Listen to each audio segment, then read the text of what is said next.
আমি এখানে হলুদ, জিরা, ধনিয়া, কারি পাউডার, ভাজা জিরা, একটু গরম মশলার ফাঁকি, ধনিয়া পাতা আর অল্প একটু কাঁচামরিচ দিয়েছি। এখানে হাফ কাপ বেসন আছে, আমি এটা মেজারমেন্ট করে রেখেছি। আমি হাফ কাপ অয়েল দিব, আমি লবণ দিব আধা চামচ, আমি পেঁয়াজের মধ্যে লবণটা দিব, তারপর আমি পেঁয়াজটা একটু মথে নিব।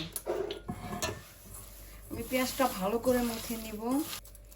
আমার এটা হয়ে গেছে, আমি এখন ডালের মধ্যে দিয়ে দিব। এখন আমি এটা মাখাবো।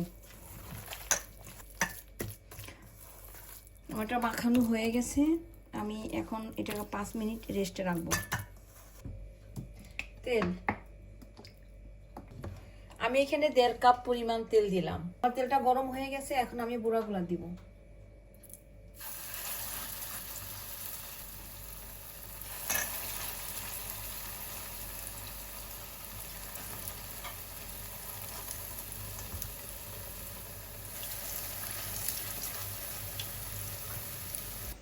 আমি বুড়াগুলো এইভাবে ভেজে নিয়েছি, আপনারা এইভাবে ভেজে নেবেন।